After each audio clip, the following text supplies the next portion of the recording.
Muy bien. Vamos a continuar con el libro de Romanos, esta carta de Romanos, que viene siendo una bendición para nosotros. Seguramente a cada uno de nosotros ha sido una bendición leer esta carta por muchas veces y bueno, y vamos a tratar de sacarle el mayor provecho posible. Una de las cosas que queremos hacer énfasis es que estos estudios que hacemos no llegan a ser bien exhaustivos a causa del tiempo que tenemos, ¿no? Para seguir el cronograma y todas las demás cosas. Entonces, lo que motivamos es que esto sea un puntapié, un punto de partida, un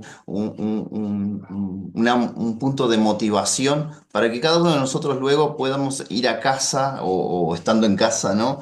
Leer un poco más, profundizar un poco más y quién sabe hasta cuestionar algunas cosas que se hablaron en la clase, pero desde un punto de vista bíblico, ¿no? Entonces la cuestión es esa, ¿no? Que esto no es un estudio totalmente exhaustivo, ya que si lo haríamos exhaustivo, estaríamos un mes con cada capítulo y no sería suficiente, estaríamos más de un año estudiando esta carta. Así que bueno, pedimos que cada uno cierre sus micrófonos y que cuando quieran intervenir sacan el micrófono y me dicen Decio tal cosa y ahí cortamos lo que estamos hablando y escuchamos acá lo que cada uno quiere aportar, que siempre va a ser de bendición las cosas que cada uno de ustedes aportan, ¿no? Todos nosotros hemos aprendido cosas del Señor y todos tenemos para dar y podemos nutrirnos de cada una de las cosas que vamos diciendo. La clase pasada terminamos el capítulo uno, ¿no? Y en el último capítulo que vimos, en el último versículo que vimos del capítulo uno decía, a pesar de que ellos reconocen el justo juicio de Dios, que los que practican tales cosas son dignos de muerte, no solo la hacen, sino que también se complacen en los que las practican. Nosotros veníamos hablamos primero una introducción y luego hablamos de esa presentación más larga de lo normal que hace Pablo, con mucha doctrina, con muchos principios, hace como un pequeño resumen de lo que va a hablar en toda la carta, de la justificación y de que somos justificados a través de la fe, y vamos a profundizar todos esos temas en las próximas clases. Pero en la parte, en la mitad del capítulo uno, Pablo se dedica a hablar sobre que el ser humano no tiene forma de zafar de la culpa, ¿no? Es inescapable ante Dios. Y habla de el ser humano como como su etapa su rostro depravado, ¿no? Donde no le importa, si bien, como dice al final del capítulo uno sabe a través de la conciencia, a través de lo revelado por la naturaleza, que está mal lo que está haciendo, pero poco a poco va callando esa conciencia y no le importa nada, y sabiendo que está mal, que es digno de reproche, de muerte, como dice Pablo acá, no solamente hace lo malo, sino que en su fervor alienta que otros hagan y practiquen esas cosas malas también, ¿no? Entonces vimos una etapa del ser humano, no una etapa, sino que una parte del ser humano que en su depravación, totalmente lejos de Dios, ¿no? Que Él tiene esa revelación general donde Dios se presenta a Él y hay una conciencia ahí donde realmente Dios se presenta a Él y no tiene cómo excusarse, por eso es inexcusable ante Dios, ¿no?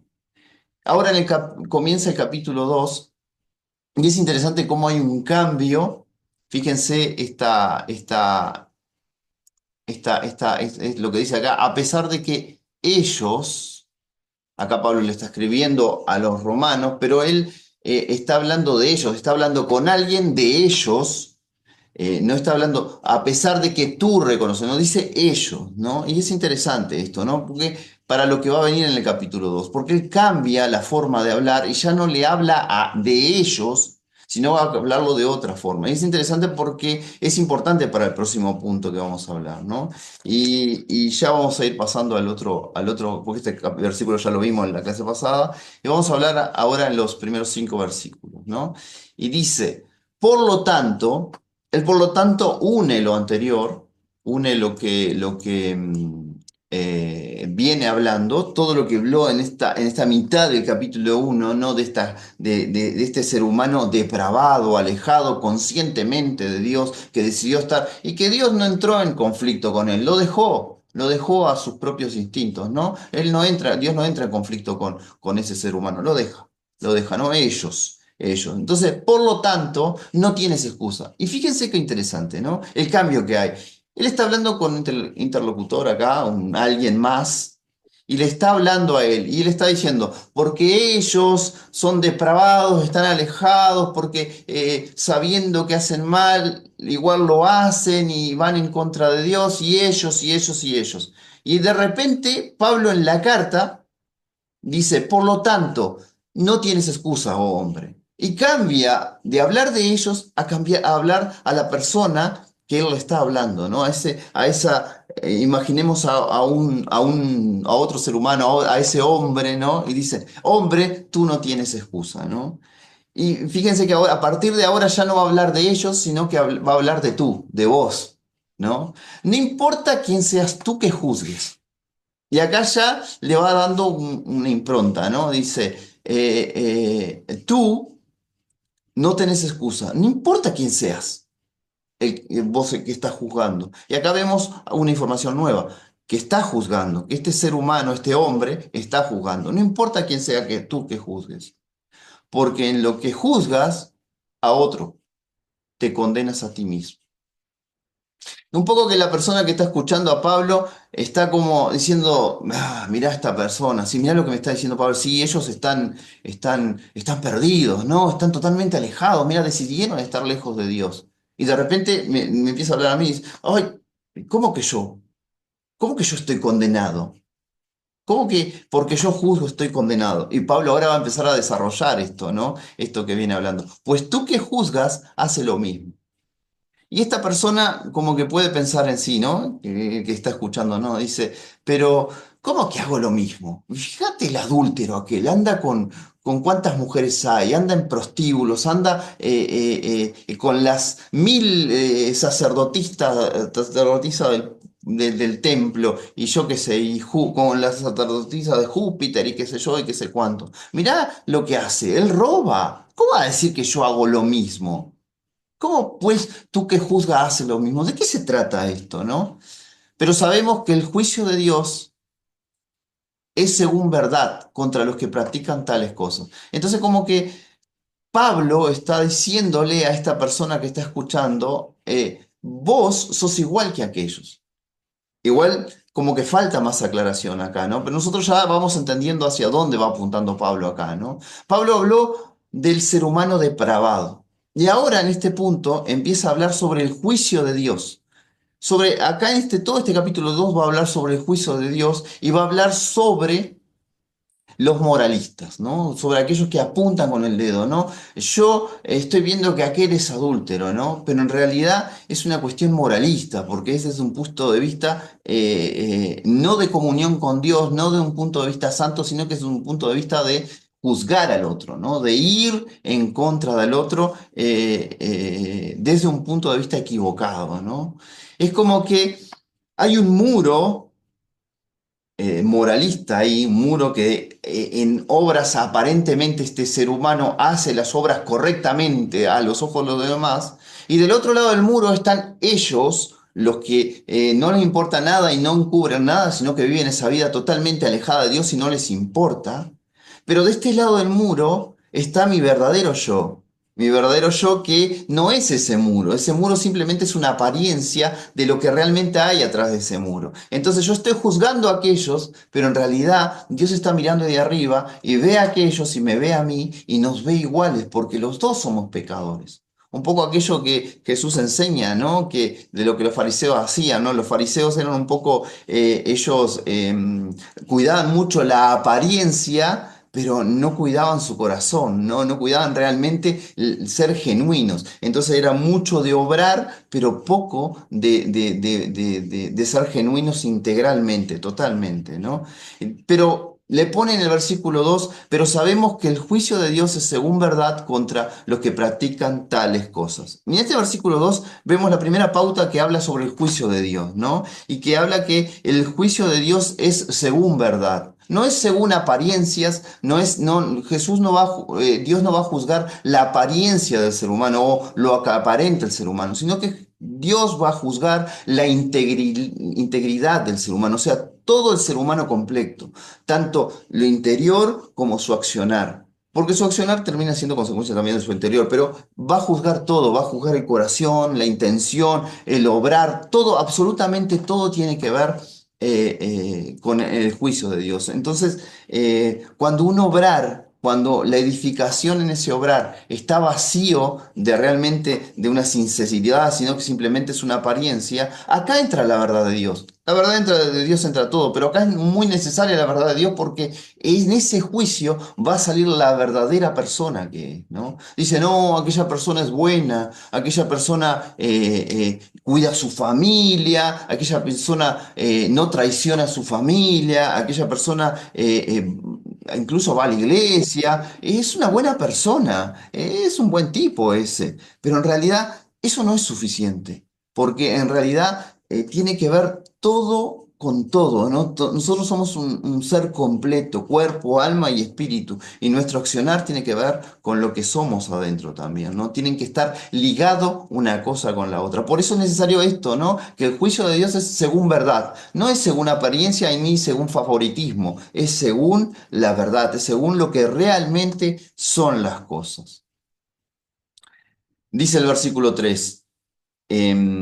Oh hombre que juzgas a los que practican tales cosas y haces lo mismo. ¿Supones que escaparás del juicio de Dios? Porque fíjense que este hombre en el cual Pablo está hablando con él, ¿no? Este personaje imaginario, ¿no? Pablo le dice, oh hombre que juzgas, vos que estás juzgando a aquellos que están afuera y los que practican tales cosas y haces lo mismo que ellos, ¿supones que escaparás del juicio de Dios? Pablo acá lo deja en la misma posición de aquellos depravados que están afuera. Y uno puede pensar, ¿y cómo puedo comparar acá? Y bueno, imaginémonos un violador o una persona promiscua sexualmente o un ladrón y esta persona que es esta persona moralmente correcta, pero que Pablo le está diciendo que está en la misma posición, que no va a escaparse del juicio de Dios. ¿Por qué? Por lo que decíamos recién, es importante lo que somos en nuestra integralidad, en ser sinceros en lo que hacemos, ¿no?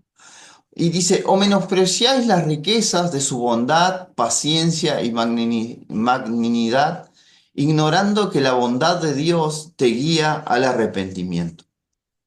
Fíjense que dice que con esta actitud de juzgar a los demás y creerse que está en el lado correcto, está menospreciando las riquezas y nombra tres cosas, ¿no? La bondad, o sea, lo bueno que es Dios, lo paciente que es Dios, y acá en algunas versiones dice benignidad, ¿no? Esto tiene que ver con esa extensión del tiempo que Dios hace del juicio, ¿no? Él retrasa el juicio para que el ser humano tenga la posibilidad de conocer a Dios, para que este moralista deje de mirar allá y juzgar allá y empiece a mirarse para adentro, ¿no? Deje de mirar Decio, la viga. Sí, Decio, sí. me recuerda al hermano mayor de la parábola del hijo pródigo.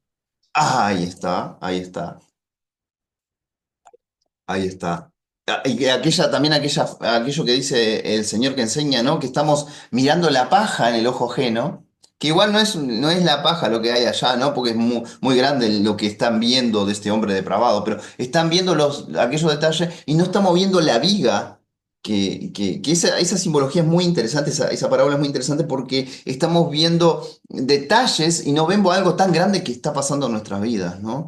Y bueno como ese hijo mayor, ¿no? Que, y se queja de todo eso y cómo vas a hacer eso, pero está. está la bondad de Dios, la paciencia de Dios, y Dios estirando el tiempo. No es que Dios corra la fecha, Dios ya tiene la fecha del juicio, pero es como que Dios ya planificó todo este tiempo para que todos tuviéramos el tiempo ese de arrepentimiento. Muchas veces a muchas personas hasta le corre el tiempo de vida para que tengan esa posibilidad, pero se trata de eso, ¿no? De que se menosprecia, poniéndose en el lugar que no corresponde, lo que Dios me está dando a mí, la posibilidad de aprovechar esa paciencia de Dios para no estar dentro de ese juicio de Él, ¿no? Ignorando que la bondad de Dios te guía al arrepentimiento. Y esto es fundamental. Esta palabra es metanoia, cambio de mente, ¿no? Es volverse de esa forma de pensar, esa forma promiscua de pensar, esa forma depravada y moralista de pensar. Y bueno, y volverme de eso y reconocer delante de Dios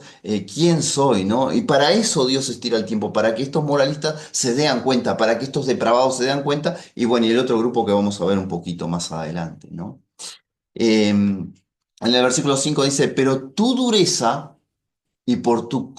pero por tu dureza y por tu corazón no arrepentido, acumula sobre ti ira para el día de la ira y de revelación del justo juicio de Dios. Entonces, el juicio de Dios vimos que es según verdad, es según lo real, según lo que realmente es cada uno. Y el juicio de Dios es según esta culpa que se va acumulando. Esta culpa que se va acumulando es, Dios estira el tiempo para que tengas un arrepentimiento, para que te vuelvas y en vez de arrepentirte seguís endureciendo y endureciendo el corazón, ¿no? Esa dureza sigue siendo cada vez más dura y ese corazón no se arrepiente y es como que se va acumulando esas obras malas y ese juicio, esa ira para ese día de ira y de revelación, de ese día de juicio de Dios, ¿no? Y acá estamos hablando de ese tiempo escatológico donde el Señor va con su trono, va a ir su trono, su juicio, va a ir traer a todos los seres humanos y van a estar delante de ese juicio. Y bueno, tanto los depravados como los moralistas van a estar frente a ese juicio y tanto es otro grupo que vamos a ver ahora enseguida.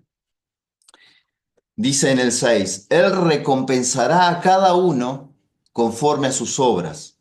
Y acá vamos a aclarar una cosa, ¿no? Nosotros acá en este capítulo 2 estamos hablando del juicio de Dios. No estamos hablando de salvación, no estamos hablando de la gracia de Dios. Esto vamos a hablar más adelante. Ahora Pablo está dando el diagnóstico de la enfermedad. Acá Pablo lo que está haciendo es, bueno, la enfermedad es que el hombre es depravado, el hombre es moralista, el hombre es religioso, el hombre está apartado de Dios. Y después en el capítulo 3 vamos a ver que va a hablar que no hay justo ni aún uno, sino que están todos apartados de la gloria de Dios. Y de esto se trata, ¿no? Que está dando el diagnóstico de qué es el hombre. Entonces, en este versículo 6, Dios habla sobre el juicio de Dios, cómo va a ser ese juicio de Dios. Y ese juicio va a ser según las obras de cada uno. Nuestra salvación no es según las obras, es según las obras de Cristo. Pero el juicio del ser humano sí es según las obras.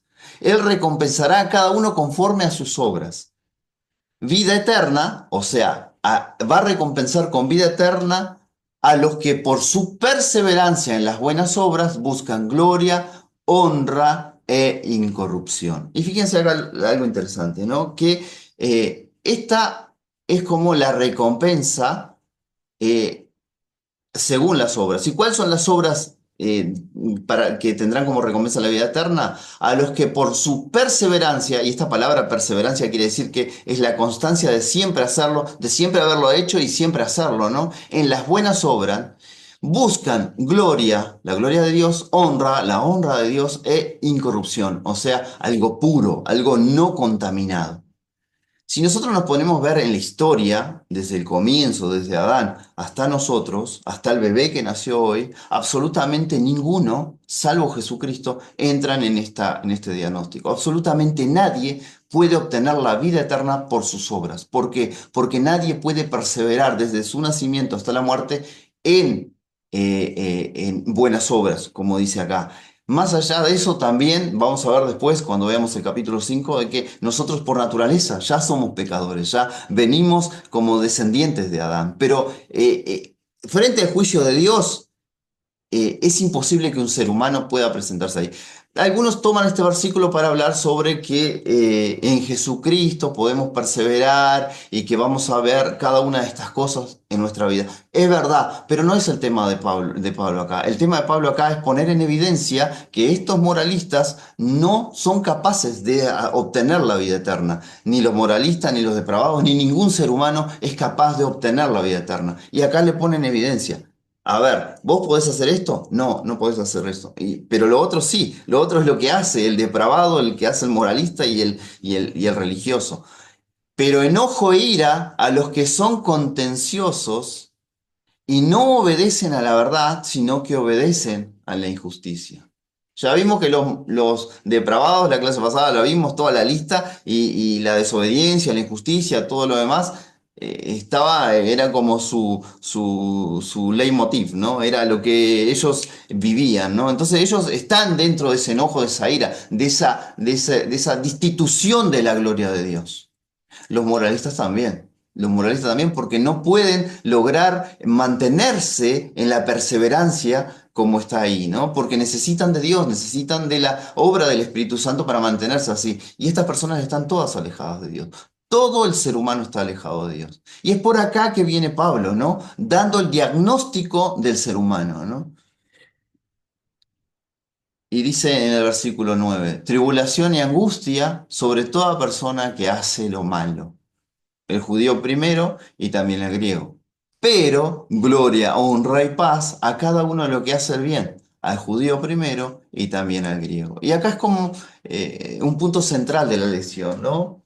Como que pone el panorama acá, ¿no? Tribulación y angustia sobre toda persona que hace lo malo. ¿Quién hace lo malo? Es aquel que está alejado de Dios. Es aquel que ha sido destituido de la gloria de Dios. Ese hace lo malo porque él mismo se alejó pecando, ¿no? El ser humano mismo se alejó. Y todos los seres humanos entran en este versículo 9. Tribulación y angustia. Fíjense que son dos como grupos que hace Pablo acá, ¿no? Uno acá y el otro acá, ¿no? Y pone al judío primero y también al griego, al judío primero y también al griego. O sea, tanto el que recibió esa ley de Dios como aquel que recibió después el evangelio, ¿no? No importa quién sea, son todos, ¿no? Todos van por el mismo camino. El judío no puede creerse más simplemente porque él recibió la revelación directa de Dios, ¿no? El judío no puede creerse porque Jesucristo nació en su pueblo. No puede creerse más que los demás. Va por el mismo camino. Tribulación y angustia sobre toda persona que hace lo malo. Gloria, honra y paz a cada uno de lo que hace el bien. Eso es lo que hay para el obrar de cada uno, ¿no? Si alguno a través de sus obras puede hacer el bien, tendrá esto, pero ninguno puede hacerlo. Ninguno puede hacerlo. Entonces todos hicimos lo malo y todos estamos destituidos de la gloria de Dios. Es a donde Pablo está apuntando con esto. Bien, entonces tenemos que el juicio de Dios es según la verdad, el juicio de Dios es según esa culpa que se va acumulando y en ese mal obrar de toda la vida, y el juicio de Dios es según las obras de cada ser humano. Dios va a juzgar a cada ser humano por sus obras. Aclaramos, estamos hablando del juicio de Dios, no estamos hablando de la gracia de Dios. Nosotros, los que hemos sido redimidos, los que hemos sido restaurados, somos salvos a causa de que Jesucristo murió en la cruz. Y Él murió venciendo al pecado en vida y Él resucitó venciendo a la muerte. Y esa es la justificación que nos es imputada y podemos presentarnos delante de Dios y estar limpio y poder pasar por ese juicio de forma tranquila y ser justificados delante de ese juicio. Pero acá Pablo no está hablando de esto, acá Pablo está hablando de que el ser humano sin Dios, el ser humano sin Dios puede tratar de hacer todas las obras buenas que pueda, pero no va a lograrlo. Pues no hay distinción de personas delante de Dios. El justo juicio de Dios es sin acepción de personas. No importa que seas judío, no importa que tengas la membresía de la primera iglesia bautista del Uruguay, no importa que seas evangélico, no importa que seas presbiteriano, no importa que seas un montón de cosas. No es un tema de qué tipo de persona soy, porque no hay distinción de personas, no importa en qué pueblo hayas nacido, no hay distinción de personas, todos van a ir delante de Dios, van a presentarse delante de Dios y en este juicio, no hay distinción de personas. Así que todos los que pecaron sin la ley también perecerán. Y todos los que pecaron teniendo la ley, por la ley serán juzgados. Fíjense que acá habla de que sin la ley van a perecer, o sea, también el juicio va para ellos, ¿no? Pero acá hace énfasis de ser juzgado porque este individuo al que le está hablando, empezamos a percibir que Pablo le está hablando al judío ahora, ¿no? A un interlocutor judío que está escuchando y está escuchando lo que Pablo le está diciendo, ¿no? Él está hablando al moralista, ¿no? Pero también está apuntando a ese judío. Poco a poco va a ir apuntando a ese judío que está dentro de la congregación de Roma, ¿no? Que es muy importante porque se acuerda que nosotros hablamos que había un conflicto ahí entre cultural y guardar las fechas y todo lo demás. Bueno, Pablo le viene hablando a cada uno de los sectores del ser humano y como que ustedes también entran de esto. No tienen un privilegio por encima de los demás, ¿no?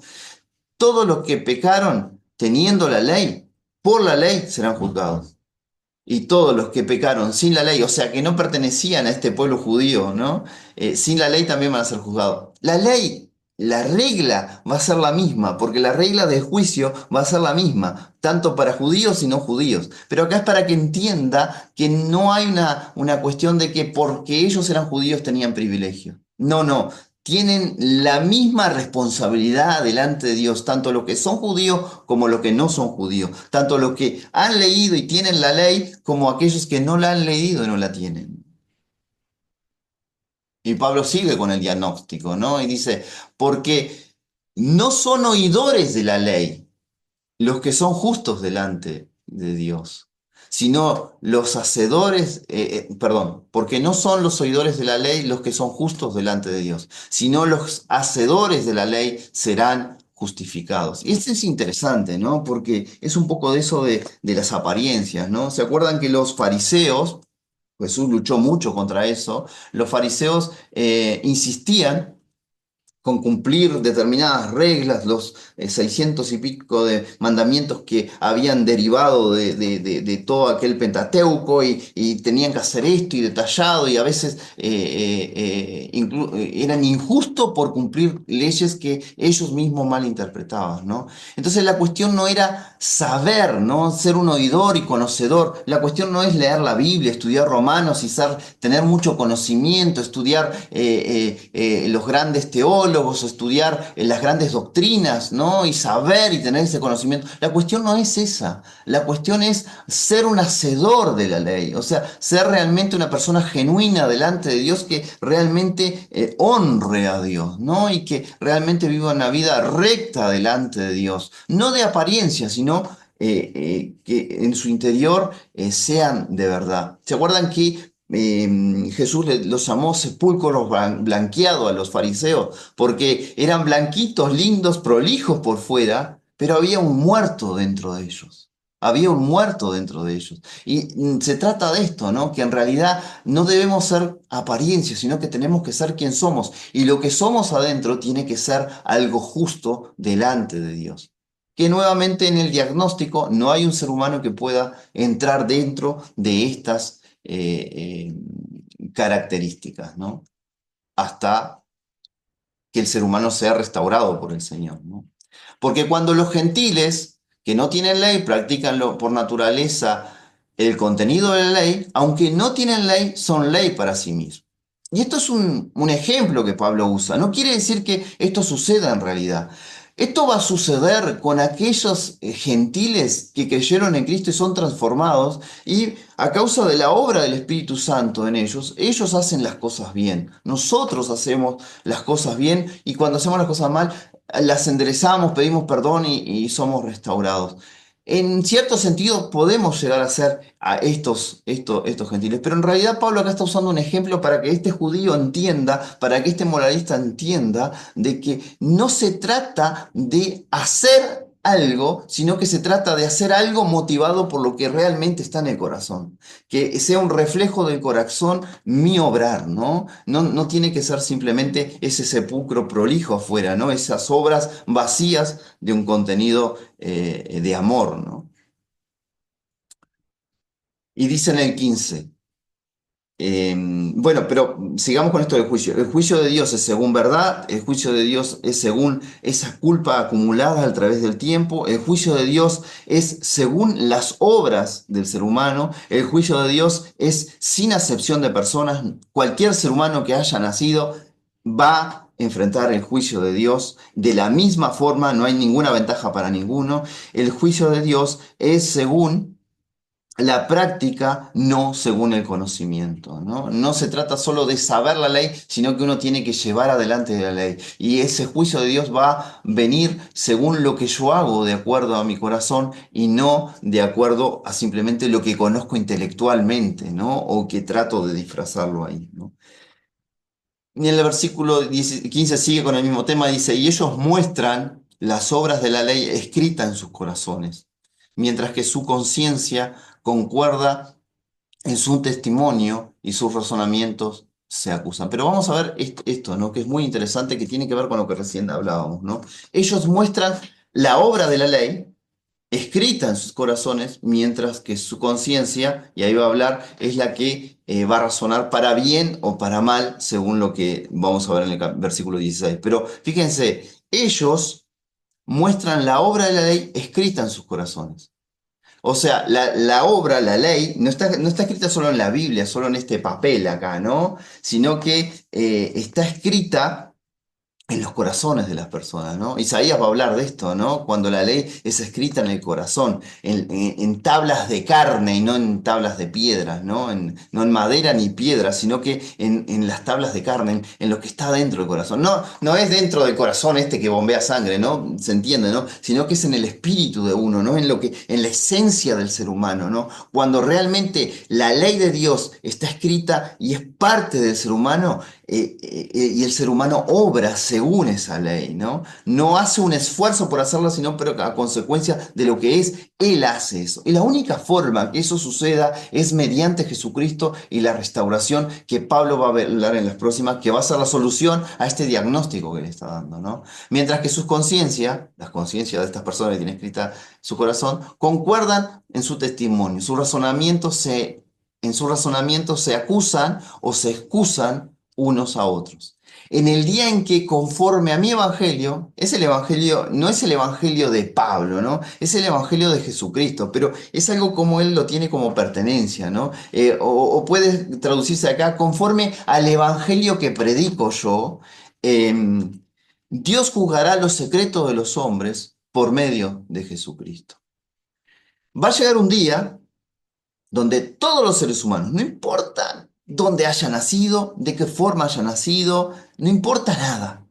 Todo ser humano que nació sobre este planeta Tierra, un día va a estar delante de Jesucristo y será juzgado. Y será juzgado de acuerdo a eh, su forma completa, su existencia completa, su obrar y su intención de obrar. Todo lo que es el ser humano va a estar delante del Señor. El religioso o el moralista puede presentarse, bueno, mirá, yo hice esto bien, esto bien, esto bien, pero ¿cuál era la intención de tu corazón? ¿No? Dice, yo nunca adulteré, pero mirás pornografía. Ah, yo nunca adulteré. Ah, pero vos codiciabas, vos veías a aquella chica de pollera corta o de escote grande en la calle y la mirabas con malos ojos. No va a haber excusa porque aquello que nadie ve, aquello que lo haces en el secreto, va a salir a luz ahí delante del Señor. Porque no hay forma de esconderle a Dios lo que hacemos en absolutamente todos los segundos de nuestra vida. Lo que hacemos, lo que pensamos, lo que sentimos, absolutamente todo está bajo la mirada de Dios. Nada puede escapar de Él. Entonces, según lo que se va a presentar ese día, se va a pasar esa película de todas las cosas y no va a haber chance para ningún ser humano, salvo para aquellos que ya fueron juzgados y han muerto ese viejo hombre en la cruz. Bien, el juicio de Dios es según verdad, el juicio de Dios es según esa acumulación en toda la vida, el juicio de Dios es según las obras de cada uno, el juicio de Dios es sin acepción de personas, el juicio de Dios es según la práctica y no según el conocimiento intelectual, y el juicio de Dios alcanza los secretos más profundos del corazón. Y a partir de este versículo 27, Pablo va a hablar sobre el juicio de Dios, que el juicio de Dios no se funda en profesiones religiosas. El juicio de Dios no va a ser, no vas a poder ir a decir, ah, yo soy judío, ah, yo era miembro de la primera iglesia bautista, así que no, eso no va a ser suficiente, no va a ser suficiente. La única forma de no caer en el juicio de Dios, de no enfrentar el juicio de Dios, que nuestras obras sean expuestas ahí, es que nuestras obras sean expuestas en la cruz del Calvario, que nuestras obras mueran juntamente con Cristo. Es la única forma. No tenemos forma de zafar el juicio de Dios si no es mediante Jesucristo. Y mismo así, ese día en el juicio de Dios, yo me tengo que presentar. Y cuando yo me presente delante del juicio de Dios, va a venir una carpeta y va a decir, tiene la foja limpia. ¿Por qué tiene todo limpio? Porque ya pagó en la cruz del Calvario. Y no solamente tiene todo limpio, sino que tiene todo un buen obrar, porque las obras de Cristo están imputadas a mí. Entonces, la única forma de no ser condenado en este juicio es mediante lo que Pablo va a hablar en los próximos capítulos de esta carta. Así que no se pierdan los próximos capítulos, que es el remedio a esta enfermedad del pecado que Pablo nos está planteando acá. Pero acá viene a hablar ahora, en estos versículos del 17 al 29, sobre otra forma que el ser humano utiliza para vivir, ¿no? Está el hombre depravado que no le importa nada, que sabe que Dios tiene juicio, pero no le importa. Y Dios lo dejó a su vivir, no entró en conflicto con él y el ser humano está viviendo depravadamente, alejado de Dios totalmente. Luego está el moralista, ese que tiene una vida decente, moralmente correcta delante de la sociedad, pero detrás de él hay toda una corrupción, al igual que aquel depravado, ¿no? Si bien moralmente delante de la sociedad no es un depravado, pero realmente delante de Dios está totalmente alejado, alejado en su pecado, ¿no? Es como el muro que dije, ¿no? Están de este lado del muro acusando allá, pero Dios está mirando de arriba y los ve a ellos y los ve a esto. Todos están destituidos de la gloria de Dios. Y ahora ese interlocutor, él le pone un sobrenombre. Este interlocutor, primero eran ellos, luego le habla a este hombre y ahora le pone nombre a este hombre y le dice, he aquí, tú tienes nombre de ser judío. Y fíjense que esto no es malo lo que le dice, tú tienes nombre de ser judío. ¿Qué quiere decir esto? Nombre es como muchas veces se escucha, vimos en algunos pasajes bíblicos a veces que se nombran o en algunos relatos, y dice, yo soy Bernabé judío o hijos de judío, y es como un apellido que se pone, ¿no? Es como un rango, una categoría. Yo soy judío y ellos estaban orgullosos de ser judíos, ¿no? Ellos eran orgullosos de ser judíos. Es decir, tú tienes nombre de ser judío. Vos sos judío y te encanta dar a conocer que sos judío. Es un orgullo para vos ser judío. Te apoyas en la ley y te glorías en Dios. Todo bien. El que está escuchando dice, "Ja, sí, claro, yo soy judío, yo soy el pueblo elegido de Dios, tengo orgullo de esto. Sí, yo me apoyo en la ley. La ley fue la que nos dio Moisés y hasta ahora la tenemos, la cuidamos, tenemos los rollos, estamos ahí en las sinagogas, leemos esto, estudiamos esto y te glorias en Dios. Uf, yo soy del pueblo elegido de Dios. Nosotros somos la gloria de Dios, somos ese grupo elegido de Dios. Tú conoces su voluntad. Sí, nosotros sabemos lo que Dios quiere. Él nos dio la Torá y nosotros sabemos todas las cosas. Y apruebas lo que más vale, porque estás instruido en la ley. Hoy sí, yo le doy mucho valor a la ley y estoy instruido ahí. Y acá podemos ponernos a nosotros, ¿no? Muchas veces, ¿no? El religioso que se congrega en las iglesias evangélicas, ¿no? Yo pertenezco al pueblo de Dios, ¿no? Yo leo la Biblia, yo estudio, ¿no? Uy, la gloria es toda para Dios. Uy, sí, la gloria para el Señor, la gloria para el Señor, ¿no? Yo conozco la voluntad de Dios, yo sé lo que Dios quiere, tengo que ir a evangelizar, tengo que trabajar en la iglesia. Y apruebas lo que más vale, ¿no? Le das mucho valor a la palabra de Dios. Uy, sí, yo pertenezco a la primera iglesia bautista del Uruguay, de la sana doctrina de los últimos tiempos. Ah, impecable, impecable. Sí, sí, todo bien ahí, ¿no? Y ahí siguen los elogios, ¿no? Y dice, tú estás persuadido de que eres guías de ciegos. Sí, nosotros en la escuela dominical la preparamos porque esta gente que no puede ver, nosotros la instruimos y la guiamos. Luz de los que están en tinieblas. Y en judío, sí, nosotros somos la luz de este mundo, ¿no? Traemos la luz, el conocimiento de la verdad de Dios a este mundo. Instructor de los que no saben, sí, nosotros instruimos todos los días en la escuela, todos los domingos en la escuela dominical y los miércoles acá, ¿no? Maestro de niños, damos esta instrucción para que el niño sepa lo que tenga que hacer, ¿no?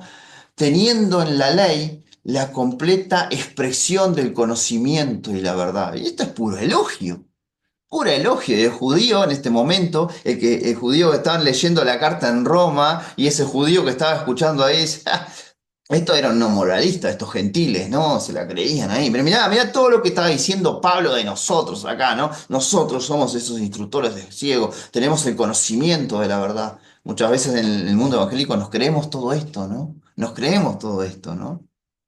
Y Pablo sigue y dice, tú pues, y acá el judío dice, ya veníamos bien, ya cuando Pablo dice tú pues, es porque viene con Pablo. A ver Pablo, ¿qué querés decir? Después de todas estas cosas que decís, ¿qué querés decir, no?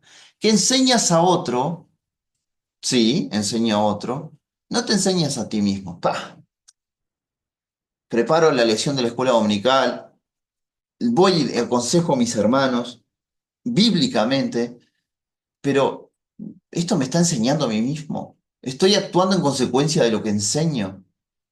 Y acá Pablo empieza a entrar a reflexionar, a hacerse estas cuestiones y estas preguntas que llevan a reflexionar, a pensar. ¿Realmente eh, lo mío es genuino o es una religión? Simplemente estoy sirviendo en los ministerios de la iglesia por una cuestión religiosa.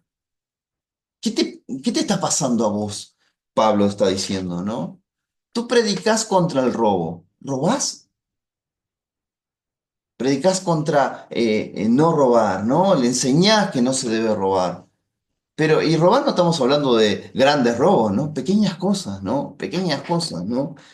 Pablo va dando ejemplos, no por cosas puntuales, sino para que guiarnos a entender y guiar a estos judíos a entender que en realidad todo lo que ellos hacen es religión y en realidad no es una relación genuina con Dios. Y también nos interpela a nosotros, ¿no? Lo que hacemos en nuestras congregaciones, ¿no? Tú que hablas contra el adulterio, ¿cometés adulterio? No, esto no, Pablo. Esto no, yo no cometo adulterio. Sí. ¿Y qué miraste en el celular anoche? Sí, sí, Pablo, sí. ¿Cómo miraste a aquella muchacha que pasó? Bueno, sí, sí, Pablo, sí, sí, tenés razón, ¿no? Tú que abominas a los ídolos, cometes sacrilegio. ¿Qué es el sacrilegio? El sacrilegio es pensando un poco en el tabernáculo o en el templo, es cuando determinados utensilios del templo o del, ¿cómo es que se dice? Del tabernáculo, no se usaban para lo que era determinado, ¿no? El utensilio era consagrado para alguna cosa y era solamente para eso. Cuando eso se utilizaba para otra cosa, ahí se hacía un sacrilegio. Aquello que era sacrificado a Dios se lo sacrificaba para hacer otra cosa, ¿no? Y acá podemos ir mucho más allá, ¿no? La idolatría es algo que está inherente en el ser humano, ¿no? Siempre hablamos, ¿no? Si nosotros no somos esclavos de Cristo, el doulos de Cristo, somos el doulos del pecado, ¿no? Somos esclavos del pecado y tenemos otro ídolo, adoramos otra cosa. Sí, Laura. Capaz que ayuda a la nueva traducción viviente que es clara en ese punto. ¿La puedo leer? Sí, claro. Dice, tú te sientes muy orgulloso. Dices que está mal cometer adulterio, pero tú cometes adulterio. Condenas la idolatría, pero tú usas objetos robados de los templos paganos. Claro. Esta traducción usa una posible interpretación, ¿no? Se cree que, si bien en las épocas que tenían su poderío los judíos, ellos atacaban y rompían con todas las cosas que tenían que ver con ídolos, ¿se acuerdan en el Antiguo Testamento? Dios mandaba romper todo lo que era cera de Baal y todo eso.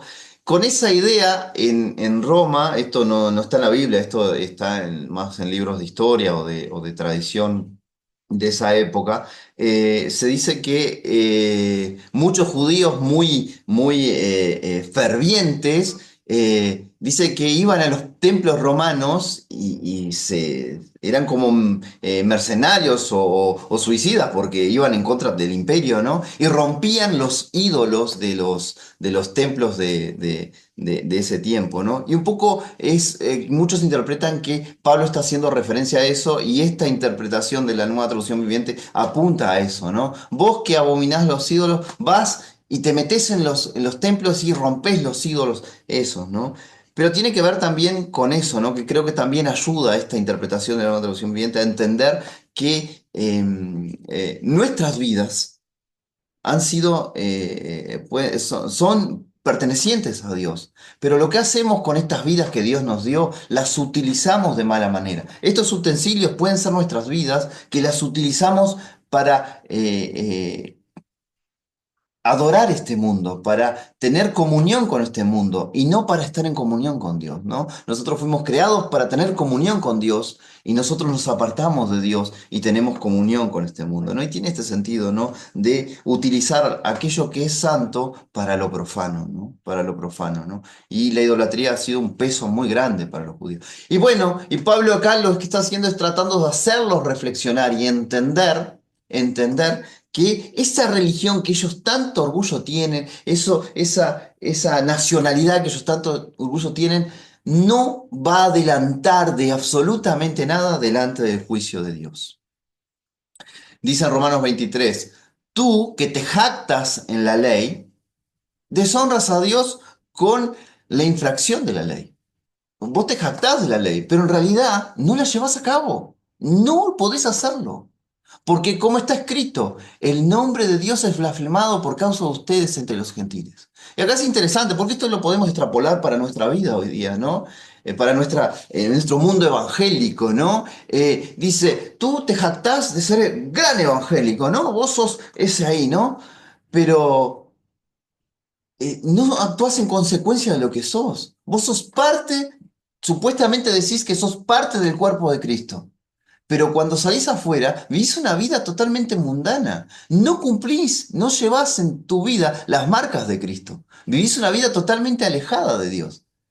¿Por qué apunto por acá? Porque muchas veces la gente dice, ay, mirá estos evangélicos, mirá las cosas que hacen, mirá. ¿Por qué? Por culpa de estos chantas que hacen cosas malas, porque viven una religión, no han recibido las marcas de Cristo en su vida, no han muerto en la cruz juntamente con Cristo, simplemente viven una religión evangélica, sus vidas no dan cuenta de lo que realmente es una transformación en Cristo. Y ellos con su religión hacen que estos otros seres humanos blasfemen contra Dios, hablen mal contra Dios, ¿no? Y acá le habla a los judíos, ¿no? Ustedes recibieron la palabra de Dios, ustedes recibieron la verdad, ustedes tienen la ley.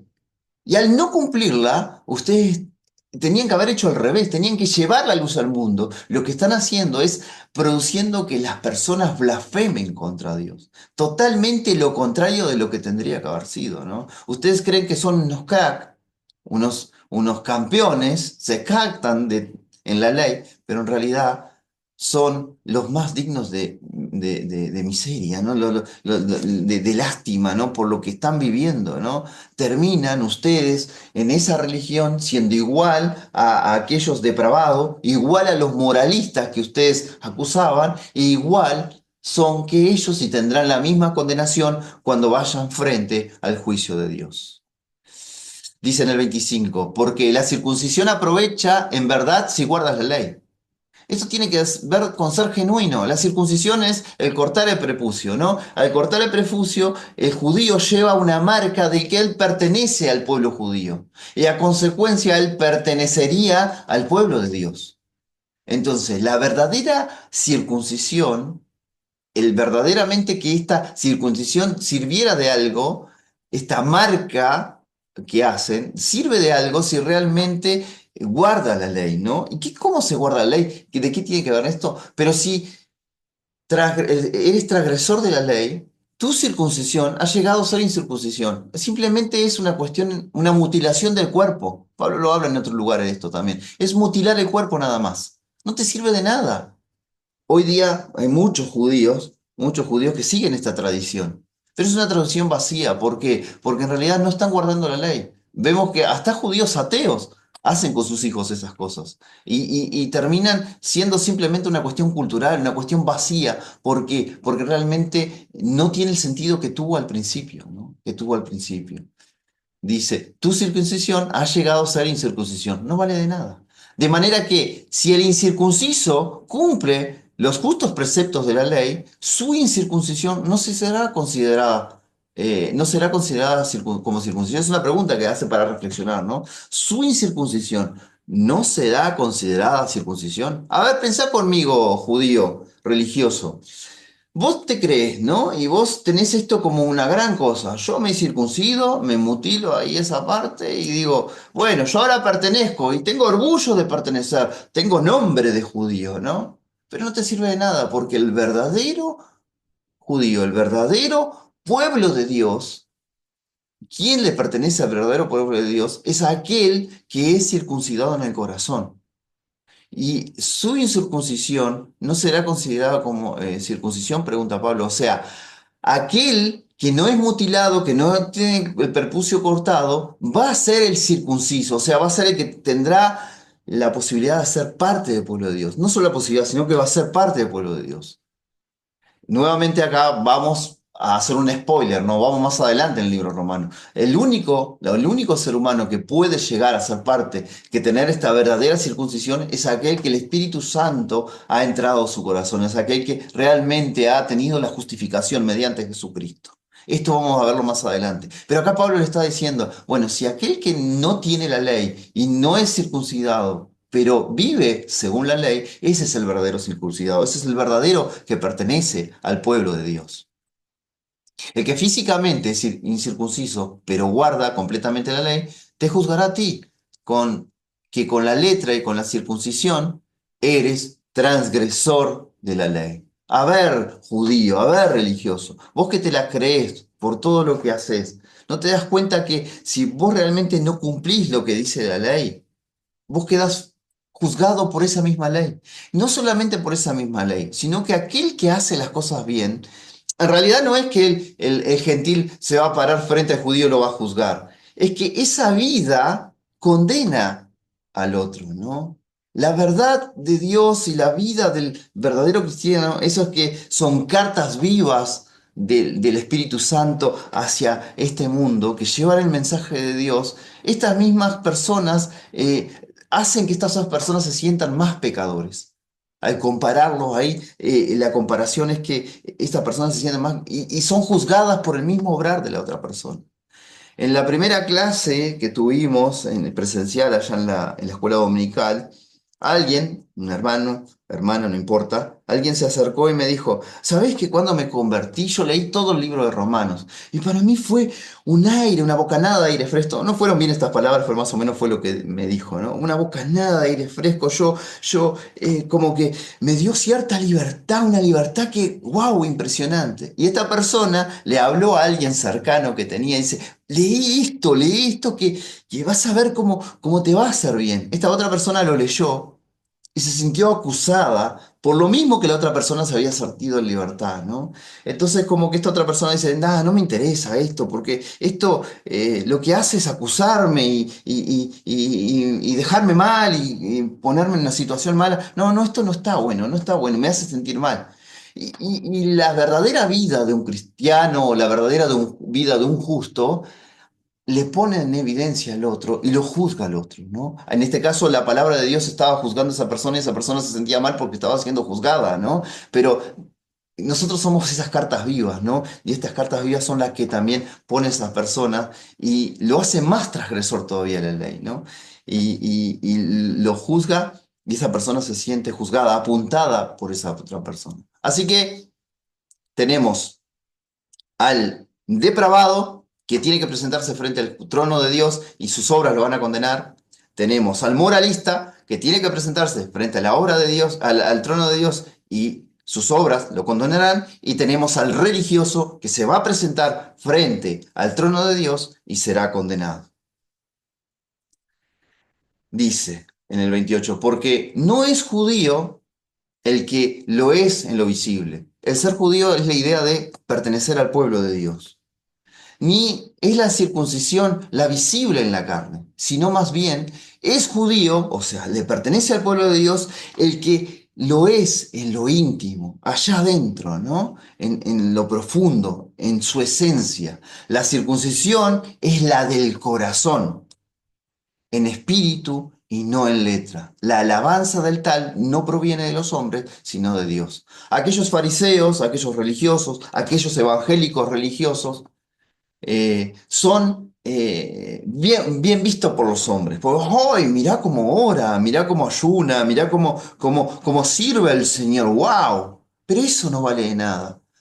Vale si realmente hay algo por detrás, que es la esencia, lo espíritu, que realmente en el espíritu haya esa circuncisión, ¿no? Que haya esa marca de que se le pertenece al pueblo de Dios. Y que el accionar de la ley no sea el actuar en obrar para tratar de hacer esa ley, tratar de caerle bien a alguien o mismo a Dios, sino que es actuar en consecuencia de quién soy, ¿no? Que yo soy parte del pueblo de Dios. Es aquello que dijo Pablo al principio, ¿no? Que la justicia viene por fe y para fe. Viene por fe porque viene de parte de Dios y viene a transformar al ser humano, a transformarlo y circuncidarlo, y luego, a consecuencia de eso, por fe actuará y esas obras serán sinceras de parte de Dios. El religioso, el judío, no cumple esas expectativas. El religioso, el judío en este caso, que se cree pueblo de Dios, pero no es pueblo de Dios, va a tener que presentarse con sus obras, el bagaje de obras que tiene que acumular durante toda su vida delante de Dios, y va a decir, bueno, acá están mis obras, no soy digno de estar en la gloria de Dios. ¿Por qué? Porque soy un pecador. Pero el que es circuncidado en el corazón, el que murió juntamente con Cristo en la cruz, va a presentarse ese día ligero de bagaje, porque ya Jesucristo murió en nuestro lugar y las obras de Cristo son las que van delante en ese trono, en ese juicio delante de Dios. Entonces, la gloria de estos tales no proviene de los hombres, no es una gloria, nosotros no necesitamos gloria de los hombres.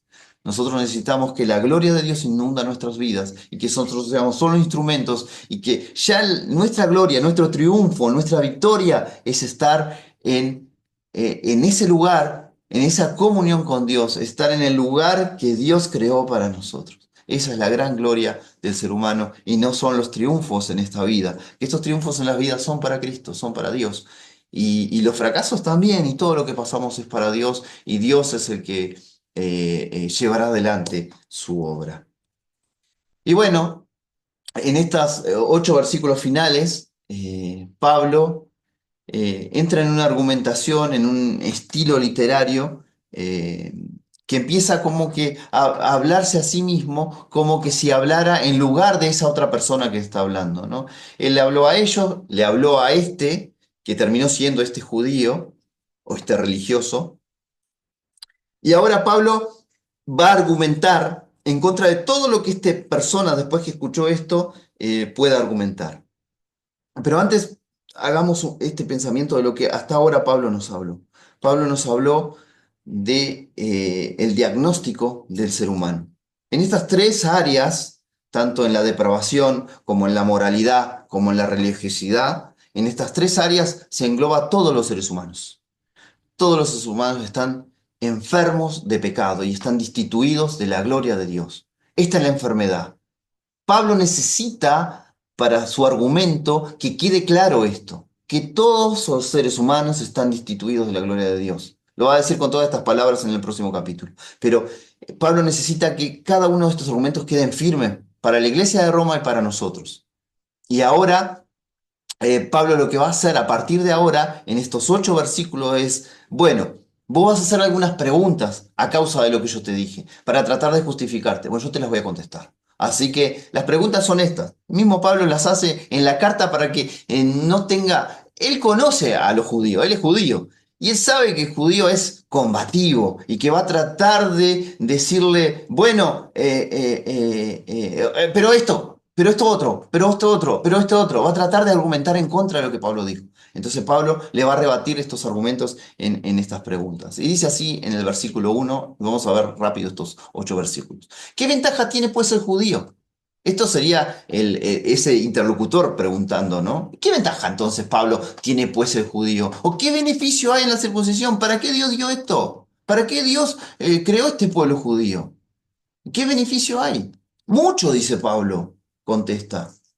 En todo sentido, en todo sentido. Hay una gran ventaja en ser judío, hay una gran ventaja en ser en la circuncisión en la carne, ¿no? ¿Cuál es la ventaja? Primeramente dice que las palabras de Dios le han sido confiadas. Acá en este capítulo 3, Pablo no va a dar otro argumento. Va a decir que dice, en todo sentido, pero da solo un sentido, da solo esto, ¿no? Primeramente que las palabras de Dios le han sido confiadas. Después más adelante en el capítulo 9, Pablo va a dar más argumentos por qué es importante el judío y la circuncisión, ¿no? ¿Por qué es importante este grupo de personas? ¿No? ¿Por qué fue tan importante que se haya creado a través de Abraham esta familia y luego esta nación que se generó en Egipto y luego todo lo que pasaron en el Antiguo Testamento para que Jesucristo llegara? Después Pablo va a dar más argumentos, pero la gran primera y la gran cosa es que la palabra de Dios le ha sido confiada. Esos fueron los depositarios de la palabra de Dios a través de Moisés y los profetas, a través de los escritores del Antiguo Testamento y a través luego después de nuestro Señor Jesucristo que va a venir dentro de ese pueblo, ¿no? Y dentro de las promesas que hay a ese pueblo para todas las naciones, ¿no? Pero es fundamental esto, dice. Sos importante, el judío es importante, el pueblo de la circuncisión es importante porque le ha sido confiada la palabra de Dios. Y no es poco. Y no es solamente un privilegio, es también una responsabilidad.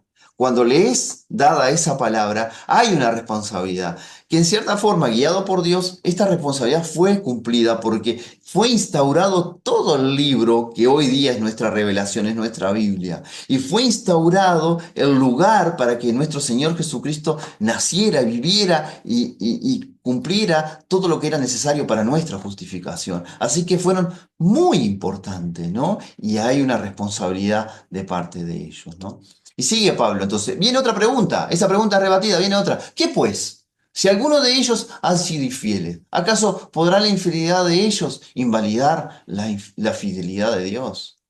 De ninguna manera. Fíjense el argumento que ellos usan, ¿no? Bueno, si ellos fueron infieles, si hay en este grupo gente que fueron infieles, eh, entonces la fidelidad de Dios es inválida. Dios no es fiel porque no sostuvo a esa gente. De ninguna manera, dice Pablo. Antes bien, Dios sea veraz. Si bien el ser humano, el hombre, tiene la verdad, pero no la cumple, porque esto justifican todo lo que dijo, ¿no? Pero si ellos tienen la ley y no la cumplen, entonces acá, porque la fidelidad de Dios acá fracasó. No, no, porque el ser humano es culpable, no Dios. El ser humano tiene la información, pero ¿qué hace con esa información? Hace lo malo, no le hace caso a la información que Dios le da, hace lo que quiere. Hay muchos veces esos argumentos, ¿dónde está Dios por las guerras que hay en este mundo? Las guerras no las hace Dios, las hacen los seres humanos. ¡Ay! Hay tanta maldad en el mundo, ¿cómo puede existir un Dios? No es Dios el que crea la maldad, es el ser humano que se alejó de Dios, en ausencia de Dios, surgió la maldad. Entonces, no se trata de que es culpa de Dios, es culpa del ser humano. No hay una invalidación de la fidelidad de Dios. Dios sigue siendo fiel a tal punto que Dios puso conciencia en el ser humano, Dios se reveló a través de la creación y Dios dio su revelación específica a través de su palabra y a través del Verbo encarnado, a través de Jesucristo. Dios es veraz. Aunque todo hombre sea mentiroso, como está escrito. Y fíjense que acá ya va más allá de los judíos, ¿no? Habla de todo hombre, absolutamente todo hombre es mentiroso. Aunque todos sean mentirosos, como está escrito, para que seas justificado en tus palabras y venzas cuando seas juzgado. O sea, cuando vengan con este argumento no hay forma, porque el mentiroso es el ser humano, no Dios. Dios es el que lleva la verdad. Contesta esta segunda pregunta y viene otra cuestión más, ¿no? Pero si nuestra injusticia hace resaltar la justicia de Dios, y fíjense la lógica que usa acá Pablo, como si fuera ese judío hablando, que es una lógica muy buena pero con premisas malas. O sea, de dónde parte esta supuesta verdad que está planteando Pablo acá, como si fuera el judío, parte de un lugar equivocado. Pero vamos a ver lo que pasa, ¿no? Pero si nuestra injusticia hace resaltar la justicia de Dios, ¿qué diremos? ¿Acaso es injusto Dios que da el castigo? Y acá es como que, ¿qué está diciendo este ser humano? Está diciendo, bueno, si mi injusticia hace resaltar tanto la justicia de Dios, ¿cómo puede Dios castigarme por algo que Él está sacando un beneficio? ¿Cómo puede ser esto? Y Pablo dice, acá estoy hablando, perdónenme que estoy hablando con estos términos, le está diciendo. Acá cuando dice, cuando hablo como hombre, quiere decir que como que le está pidiendo disculpa, un perdón a los romanos, a los que están escuchando la carta, que usa un lenguaje capaz que no es muy adecuado en este momento, ¿no? Y entonces dice, hablo como hombre, ¿no? Y acá, claro, de ninguna manera. Lo que ustedes están, el razonamiento que ustedes están haciendo, el silogismo que están usando, la lógica que están usando, está equivocado.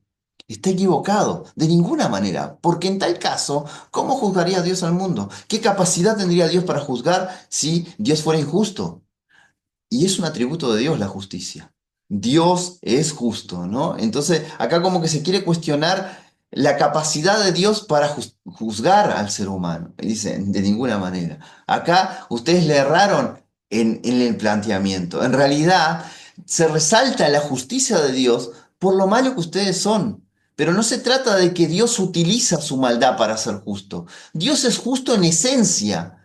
Pero ustedes son tan malos y se apartaron de Dios que en esta comparación es evidente que Dios es justo y que ustedes son pecadores, que ustedes están alejados de Dios, que ustedes teniendo la ley no le hicieron caso a Dios, hicieron lo que quisieron y que viven una vida totalmente como un incircunciso, como un gentil, como alguien que es aparte del pueblo de Dios. ¿Ustedes se dan cuenta de esto? Dice, ¿se dan cuenta? Dios no podría juzgar si fuera esta la verdad. Pero si la verdad de Dios abundó en mi falsedad para su gloria, ¿por qué todavía soy juzgado yo como un pecador? ¿Y por qué no decir, hagamos lo malo para que venga lo bueno? Y no se trata de esto, porque se trata de otra cosa. Esto es una manipulación de la verdad. En realidad, no se trata de hacer lo malo para que Dios sea resaltado, para que venga lo bueno, sino que la santidad de Dios, la santidad de la ley de Dios, la santidad de la esencia de Dios, la perfección de Dios es la que deja en evidencia a este ser humano. Es la que es al revés. No es que Dios es justo porque el ser humano es injusto. No, el ser humano es injusto porque queda evidentemente delante de lo que Dios hace. De esto se nos calumnia. O sea, de esto se trata este judío o estas personas que estos religiosos tratan de calumniar vieron que usa la palabra calumnia. La calumnia es usar falsedad para ir en contra del otro. Entonces, por eso esto es una calumnia, esto es una falsedad, este razonamiento. ¿Por qué? Porque en realidad es lo contrario de lo que están diciendo.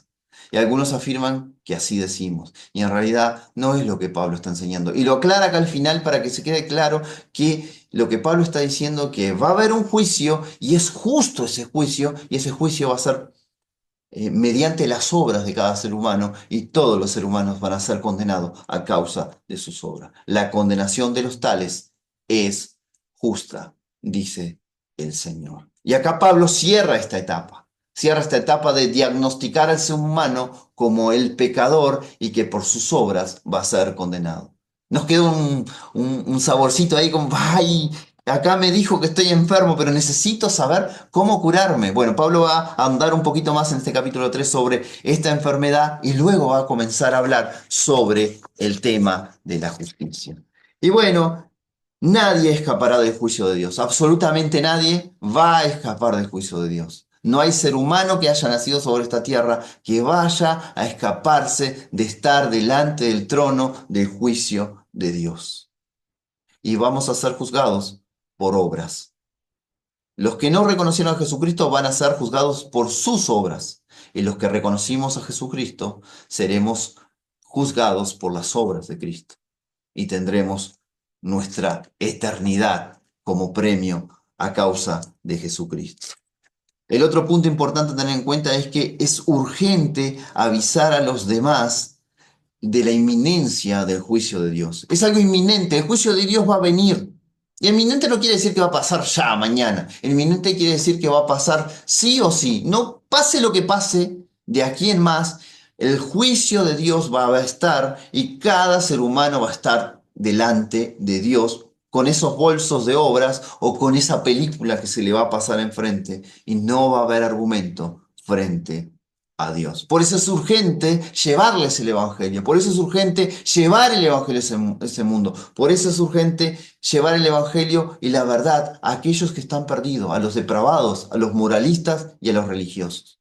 No hay que tenerle desprecio ni a los religiosos, ni a los moralistas, ni a los depravados. Lo que hay que hacer es tenerles compasión y llevarles el Evangelio y decirles, están enfermos y necesitan de la sanidad de Cristo. Y lo último es que el razonamiento de Dios es un razonamiento con todas las cuestiones correctas. Y Dios va a juzgar con esa lógica correcta. Nosotros tenemos faltas de argumentación o a veces el ser humano calumnia y tiene una lógica que está distorsionada a causa de que parte de un principio equivocado. Muchas veces para justificar, pero muchas veces por ignorancia. Entonces tenemos que entender que muchas veces cosas que no entendemos de parte de Dios es porque Dios tiene un pensamiento superior al nuestro. No superior en la forma de trabajar porque somos la imagen de Dios, pero sí en la forma de limitación. Dios es ilimitado y tiene todos los puntos de vista de todos los tiempos, de todos los momentos y todos los segundos. Nosotros tenemos simplemente la limitación de nuestros sentidos y nuestro tiempo. Entonces, no podemos tener la misma razonabilidad que Dios por la falta de información que tenemos. Por eso muchas veces tenemos que aceptar algunas cuestiones y entenderlas, ¿no? La forma correcta y reconocer que Dios es un juez justo y no usar de estos argumentos falaces para decir, bueno, Dios es injusto porque permite la maldad y las guerras. Eso es una cuestión falaz, una calumnia contra Dios que en realidad es falto de conocimiento y de entendimiento de quién es Dios y de quién es el ser humano. Y bueno, hasta aquí ha sido la lección y bueno, si quieren argumentar, compartir algo o colaborar con alguna información, estén abiertos a hablar o a decir, a contradecir también,